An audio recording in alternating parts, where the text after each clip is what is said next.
That video was taken in North Charleston, South Carolina, where a 4th of July block party ended in gunfire, chaos, and a group of people assaulting police officers, including a female officer who was surrounded and taken to the ground by teenagers. And now, new details show this may have been more than senseless violence. Here's what we know. The beating. Very hectic situation, and I want to praise my officers for the restraint that they showed in that video and outside of that video, okay? When we're dealing with juveniles, we get judged at a very high level. And we here, since I've been here, we have changed our policy in certain ways on how we deal with juveniles. But we need some help.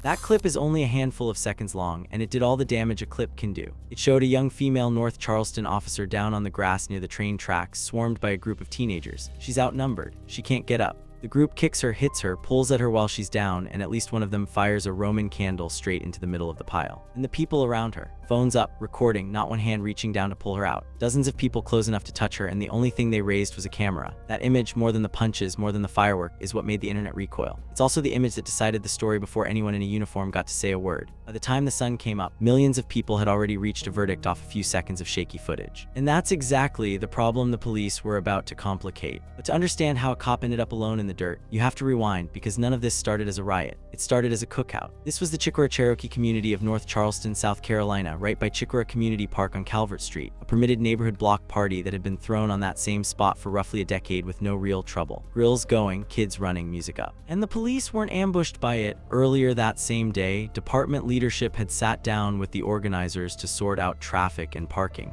This was as ordinary as a holiday gets. Then, around 8:30, the calls changed. Not fireworks in the sky, fireworks turned into weapons. And individuals firing fireworks toward passing vehicles. And it wasn't just fireworks. This is the moment a neighborhood party started tipping into something. No one at those grills signed up for gunshots in a crowd on a holiday. And the chief later made clear those weren't little pops you could brush off. The gunfire was still going when he arrived, long after the first call. Multiple. I mean, I was hearing gunshots and I was there way after the fact. They were still going off. And the crowd that had been calm didn't stay small. Between the first time officers passed through and the second, it swelled fast. We're estimating about 400 people. 400 people, gunfire cracking off, fireworks flying at cars. Officers tried the calm route first, got on the speakers, told everyone the party was over, go home safe. It didn't take. Fights broke out in every direction, more shots. And that left the officers with the choice you can't take back. You cannot fix a mob of hundreds from behind a windshield. So they opened the doors and stepped out on foot, straight into a crowd that outnumbered them by the hundreds. Think about the math for a second. A handful of officers, 400 people, live gunfire, and no way to know who in that crowd was armed. Seconds after they stepped out, one of them, a young woman, was on the ground alone with the crowd folding in around her. That is the cruel beating in the headline. But here's the thing the headline promises and the clip never delivered. The details that came out next didn't make the story smaller, they made it bigger. The details they didn't show you. By the next afternoon, the police chief stood in front of the cameras, and the first thing he did was tell the entire internet that the video it had been sharing was true and almost meaningless on its own. One little snippet, that was his whole argument, and it's the key that unlocks every disturbing new detail that followed. Because the phone in the crowd caught a few seconds of a much longer, much uglier night, and the parts it missed are the parts that should genuinely unsettle you. Detail number one, who these people actually were. According to the chief, this was not the neighborhood turning on itself. It was a group that slipped in and hijacked a family event. I think they just took advantage of that block party, intermingled, and started being unruly.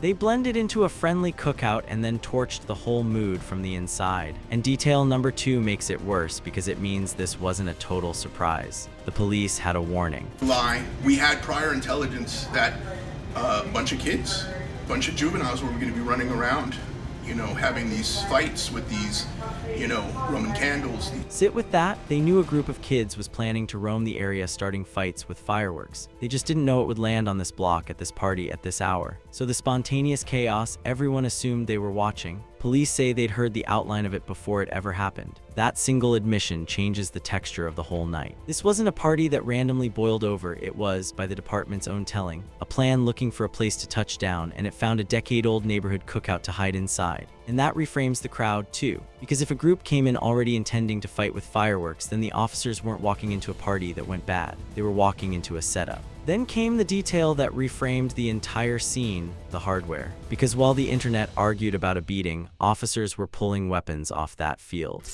During the response, multiple firearms and a makeshift spear were recovered. A spear, a homemade spear, at a neighborhood block party. Let that image sit next to the grills and the kids for a second, and it still wasn't the scariest thing they recovered.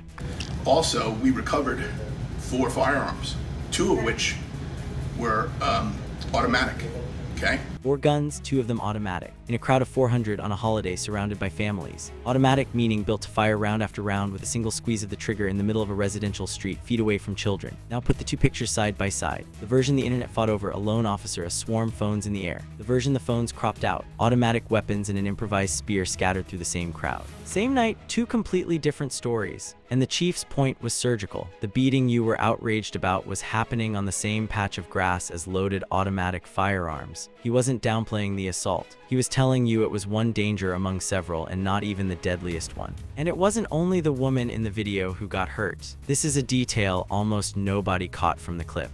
Multiple officers were physically assaulted, with 2 female officers sustaining minor injuries. Multiple officers assaulted, 2 female officers hurt. The famous video showed you one of them, there were more. But here's the detail the chief wanted burned into everyone's memory, and it cuts against the whole tone of the clip. Swarmed, hit, and knocked down, his officers still held the line the right way. And I want to praise my officers for the restraint that they showed in that video and outside of that video, okay? Read that against everything he just laid out: automatic guns in the crowd, a spear, an officer on the ground, and the force his people reached for was hands, cuffs, and tasers. Nothing extra. That restraint is the whole reason this ended in arrests instead of a bloodbath. And then came the update that flipped the emotional ending of this story completely. The 2 female officers that were injured are fine. They're working. Fine, working, not hospitalized, not on extended leave, back on the clock. And then the single line that broke the internet's whole assumption about how badly this ended. The young officer that's in the video, she's back working today. Back at work the very next day. The woman the whole internet watched get beaten into the grass had already clocked back in, which sounds like a resolution, until you realize the chief was only getting started, and the next details are the ones the public was not going to like. The details they're still hiding. Because for every detail the chief revealed, he hinted at more he was holding back, starting with just how much footage the department is actually sitting on. We have a ton of body-worn camera footage that we have to go to. A ton of it. That viral clip was one phone, one angle. The department has dozens of cameras that were rolling that night, and they're combing every second. More arrests coming, so the people already caught are just the start. And here's the disturbing part, the catch buried in that promise. When a reporter asked whether that fuller footage, the footage that supposedly tells the real story, would ever be released to the public, the chief didn't soften it. No, probably not, no. Probably not? Read that back. The department is telling you the viral video is misleading, that the real story lives on their body cameras, and in the same breath that you'll likely never get to see it. Think about the bind that puts everyone in. If the footage clears the officers and damns the crowd, releasing it would win the department the public argument outright. If it stays locked away, all the public is left with is the very one little snippet the chief spent his whole press conference trying to discredit. They're holding the fuller truth, promising more names, and pointing at a video the rest of us may never watch. So all we have are the numbers they've chosen to release. And those started small. 4 arrests were made yesterday, 3 juveniles and 1 adult. 3 juveniles, 1 adult, and at least some of those cut straight to the heart of it. I know at least 1 or 2 of those arrests were for assaulting an officer. And that word, arrests, opens the next hard question, because 3 of the 4 are kids. In South Carolina, juvenile cases usually start in family court, built around rehabilitation, not prison. But prosecutors can push to move serious, violent felonies into adult court, and assaulting an officer with weapons on scene and injuries on the record is exactly the kind of case that gets that conversation going. That single decision, adult court or family court, could be the difference between a sealed juvenile record and a felony conviction that follows these teenagers for the rest of their lives. The state's top lawyer already set the tone. South Carolina Carolina Attorney General Alan Wilson said there's no place in South Carolina for mob violence or attacks on law enforcement, and that the state would not tolerate mob rule. When the state's chief prosecutor is on the record before the charges are even public, it tells you how hard this case is going to be pushed. The fight nobody's filming isn't in the street anymore, it's the one coming in a courtroom, over whether these teenagers get treated like teenagers or like the adults the internet has already decided they are. And maybe the most disturbing detail of all isn't about the crowd, it's about the man running the department. Because when the chief was asked to explain how a decade-safe party turned into this, he didn't reach for tough guy talk. He admitted he's stuck. It's very complex and probably the most difficult thing that I've had to deal with in my policing career. The hardest thing in his entire career, from a man with about 30 years on the job. And then he did the last thing you expect from a chief standing in the middle of a scandal. He asked the public for help. But we need some help. You know, we really do. We need some help.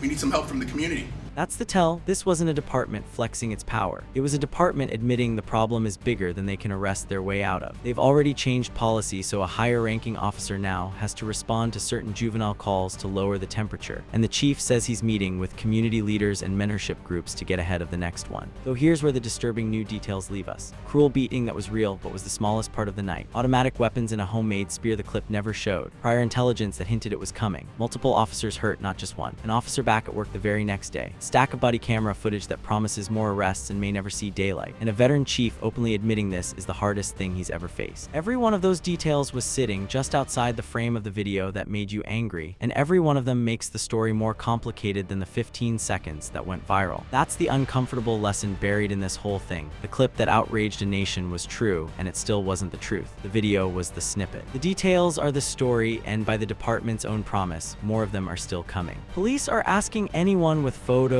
or video from that night to send tips through the CRIMEWATCH app as the investigation continues. If you want to see how nights like this keep unfolding, tap one of the videos on your screen right now. Thanks for watching. Check out other cards on the screen.